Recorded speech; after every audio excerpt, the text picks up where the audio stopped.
Olá, tudo bem, meninos? Vamos dar continuidade aqui, então, à nossa aula, né? Então, agora a gente vai para o segundo filo de animais, o segundo filo da zoologia, que é justamente os quinidários. Deixa eu pegar a tela aqui. Pronto. Na última aula, a gente falou sobre os poríferos, né? Os poríferos são animais extremamente simples, né? Não possuíam nenhum tipo de sistema. Na verdade, nós dizemos que os poríferos são parazoários, né? Porque eles não apresentam nenhum tipo de sistema, não houve nenhum tipo de evolução a partir deles. Diferentemente do filo dos quinidárias, né? Conhecidos como quinidários ou selenterados, certo? Esses animais, eles são exclusivamente aquáticos, tá bom? E, em sua totalidade, marinhos, tá? No filo dos quinidárias, nós temos aí dois grupos que vão ser divididos, né? A fase deles de pólipo, que é a fase fixa, que não se locomove, que não se movimenta, e a fase de medusa, que é a fase livre, natante. Já já a gente vai falar um pouquinho mais sobre isso. Então vamos agora para as características gerais dos quinidários. Eles são diblásticos, são formados aí por dois folhetos embrionários, ectoderme e endoderme. Como eu disse, são totalmente aquáticos, né? Predominantemente marinhos. Eles podem viver sozinhos ou em colônias. É o primeiro grupo de animal a possuir sistema. E o primeiro sistema que ele possuiu foi justamente, né, o sistema digestório, com um estômago primitivo. Então, ele é o primeiro animal a possuir uma cavidade digestória primitiva, né?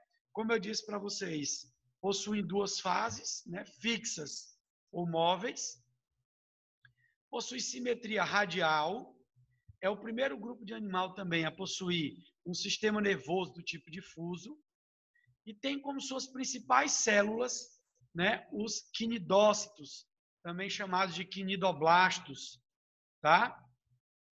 Então, veja só, esse grupo de animal ele já possui, né, representantes bem conhecidos da gente.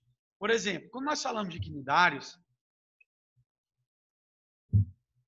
os principais quinidários que nós conhecemos são as águas-vivas, né? Caravela do mar, são as mais conhecidas. Mas os quinidários, eles possuem aí uma infinidade de exemplares também que não são tão conhecidos. Como eu disse para vocês, nós temos dois tipos morfológicos. Os pólipos, que são os animais de vida fixa, séssil, eles não se locomovem. E as medusas são os animais de vida livre, né, que possuem uma locomoção, que possuem uma natação atuante no oceano. As formas de pólipo geralmente são conhecidas por abrigar também os recifes de corais, né, como as hidras, as anêmonas. Já a forma de medusa é justamente as formas que nós temos, né, livre, como, por exemplo, as águas-vivas. Essa forma de medusa, ela tem a forma de um guarda-chuva, né? Possui esses tentáculos e possui uma boca. Essa boca, ela puxa, né? Tá aqui, ó. Essa boca, ela puxa, né? Os tentáculos, eles puxam o alimento para dentro dessa boca. Essa boca, ela vai levar o alimento até a cavidade digestiva. Como eu disse para vocês, os quinidários foram os primeiros grupos a apresentar um sistema digestório incompleto. O que é um sistema digestório incompleto? É um sistema digestório onde eu tenho boca, mas eu não tenho ânus, né? Então, os tentáculos puxam o alimento, né? Os tentáculos puxam o alimento para a boca leva esse alimento até a cavidade gastrovascular. São animais predadores, tá? Se alimentam de outros seres vivos, tá bom? Então, nós temos aqui a anatomia dos dois exemplos de formas que nós temos, tá bom? Como eu disse para vocês, a principal célula desse grupo de animal são os quinidócitos, também chamado de quinidoblasto, né? Ou nematocisto, é o outro nome que recebe essa célula. É a principal célula, tá, do animal, tanto é que o nome do filo se dá a célula, né? Quinidócitos, quinidoblastos, né? E aí nós temos o filo dos quinidários. Essa célula ela é uma célula que, inicialmente, ela funciona como defesa, tá? Inicialmente, é uma célula que funciona como defesa. Porém, ela também é utilizada para captura de alimento. Então, essa forma que nós temos aqui é uma forma armada. Essas células, elas estão geralmente ao longo dos tentáculos. Quando alguma coisa toca esse tentáculo aqui, ó, tá? Esse quinidocílio aqui, que é como se fosse um gatilho, essa célula dispara um filamento que penetra na presa e introduz dela uma substância urticante, tá? E cáustica, certo? O nome dessa substância é hipocnotoxina. É uma substância que, em alguns momentos, ela pode causar dor, queimaduras, mas é uma substância que, dependendo do animal, certo? Como, por exemplo, as vespas do mar, é uma substância que ela pode causar aí até a morte, tá bom? Ela pode causar até a morte, certo? Então, é uma célula que inicialmente ela é utilizada para defesa, porém, ela também pode ser utilizada para captura de alimento, tudo bem? Ou vice-versa, beleza? Bom, passando adiante aqui, nós temos as estruturas, como eu disse para vocês, a estrutura dos quinidários. Os quinidários são os primeiros grupos de animais, né, a apresentarem uma cavidade digestória ou gasto vascular, né, um estômago primitivo. Então, nós dizemos que os quinidários é o primeiro grupo de animal a possuir um sistema digestório incompleto. Por que um sistema digestório incompleto? Por conta, certo? Por que um sistema digestório incompleto? Por conta que esse animal ele possui boca, que é a cavidade de entrada, mas ele não possui ânus. Os resíduos ocorrem, né, a eliminação dos resíduos ocorrem, né, pela própria boca. Então, é o primeiro sistema que nós tivemos, que é um sistema digestório do tipo incompleto. Depois, nós temos aí um segundo sistema, né, que é o sistema nervoso do tipo difuso. O que vem a ser um sistema nervoso do tipo difuso? Significa dizer que esses animais eles possuem células nervosas espalhadas, né, digamos assim, por todo o corpo. Não tem um cérebro primitivo, tá? Mas existem células nervosas espalhadas por todo o corpo. Por isso o nome rede nervosa difusa. Tudo bem? Então, esse é o primeiro grupo de animal a possuir os dois primeiros sistemas, né, que surgiram na escala zoológica.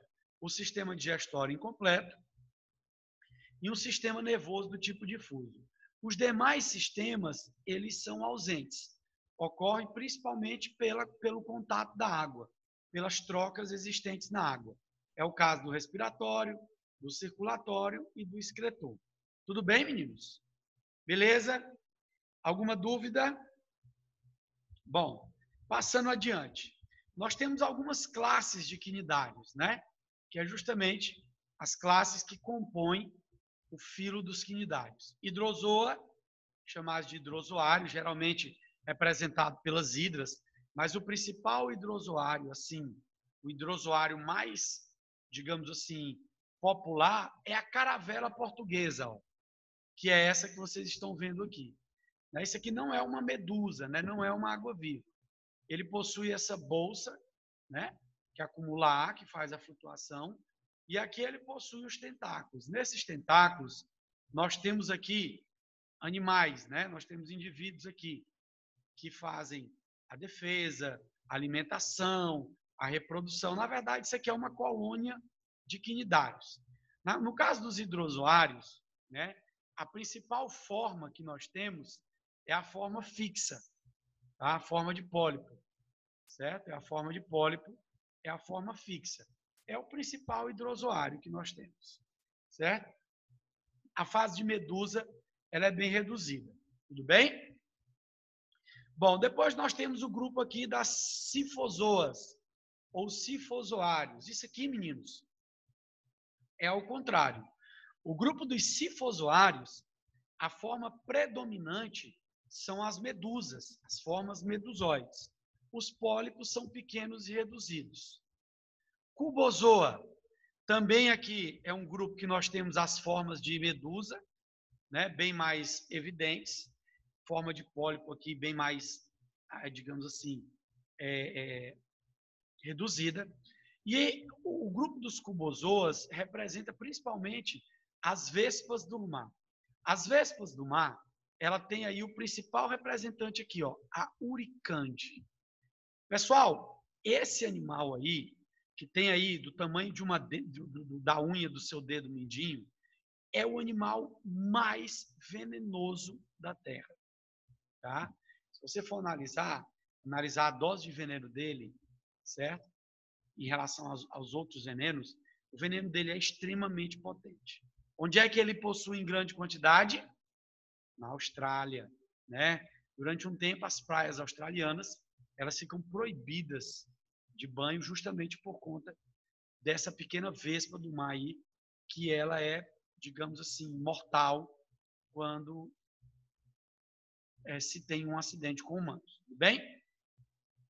E por último, e a classe mais importante, tá bom? Faz aí um asterisco no grupo dos antozoários. Os antozoários, pessoal, é a classe que só existe pólipos, né? E por que ele diz que eles são os principais? Os antozoários são os animais responsáveis pela formação dos recifes de corais. Só existe a forma fixa dele, não existe a forma de medusa, né? Os antozoários é o que forma os recifes de corais. Para quem não está lembrado, os recifes de corais são aquelas estruturas que existem no oceano que funcionam aí como berçários naturais, esconderijos, né, e centros de alimentação de outros animais. Porém, os recifes de corais é o que mantém a vida dos oceanos, tá? Então, esses recifes de corais, eles são formados por esses animais aí, pelos antozoários. Esses animais, eles secretam uma substância à base de cálcio que faz com que tenha aquele esqueleto rígido e aquelas formas, né, exuberantes que nós temos nos corais. Já a coloração desses corais é pela associação dele com algas. Tá? Então, nós temos algas que associam junto aos recifes de corais, certo? E aí formam, né, essas belas estruturas que nós temos. Então, o grupo dos antozoários, que só tem a forma de pólipo, é o que forma aí os recifes de corais. E os recifes de corais, eles têm, né, a sua importância ecológica como berçários naturais, como esconderijo de animais, como alimentação de outros, centro de alimentação de outros animais. Tudo bem, meninos? Alguma dúvida sobre isso? Qualquer dúvida, você fica à vontade de me perguntar no WhatsApp. Bom, a nível de reprodução, esses animais possuem dois tipos de reprodução. Reprodução assexuada, onde nós temos o principal tipo de reprodução, né? O brotamento e a estrobilização. O que é o brotamento? É quando uma parte do corpo do animal cresce, né? Podendo ou não se destacar, dando origem a um outro animal. Ó, isso aqui são brotos. E o que é a estrobilização? A estrobilização é quando o animal ele possui o corpo todo dividido em pedaços. Tá? Esses pedaços eles vão amadurecendo e eles vão sendo liberados para o meio ambiente, dando origem a outros organismos. Eu vou explicar aqui mais embaixo a estrobilização, tá bom? Então, esses são as duas principais formas da reprodução assexuada, certo? Nos quinidários, tudo bem? Beleza? Bom, reprodução sexuada. Isso aqui acontece por fecundação, né? Os espermatozoides, eles são liberados na água, certo? Esses espermatozoides, eles podem ou penetrar no corpo da fêmea, né? Seria uma fecundação interna. Ou a fêmea libera o ovo e esse ovo é fecundado na água. Seria uma fecundação externa, tá? Existem os dois tipos. Na maioria das vezes é externa, mas existem os dois tipos, certo? Depois da fecundação, cria-se uma larva, né, chamada de plânula, certo? E essas plânulas, elas podem, digamos assim, povoar o ambiente, né, se reproduzir e dar origem a novos organismos. Beleza? Porém, nos quinidários nós temos uma particularidade. Né? Existem quinidários, algumas classes, né? Aliás, a única classe que não realiza a alternância de geração é a classe dos antozoários. Todas as outras realizam. Por que os antozoários não realizam alternância de geração? Porque os antozoários não têm fase de medusa, só tem fase de pólipo, tá? E para realizar a alternância de geração, eu tenho que ter essas duas fases. O que é a alternância de geração? A alternância de geração são dois tipos de reprodução, sexuada e assexuada, no mesmo ciclo, tá? Então, o animal, eles fazem os dois tipos, certo? Então, aqui, nós temos um exemplo de estrobilização, o corpo do animal dividido em pedaços. Esses pedaços vão amadurecendo e vão se soltando, né? Vão formar animais de vida livre como medusa. A medusa vai fecundar, tá vendo? Espermatozoide e o óvulo, vai dar origem a uma larva e dando origem a um novo pólipo. Então, isso aqui é uma alternância de geração. Por quê?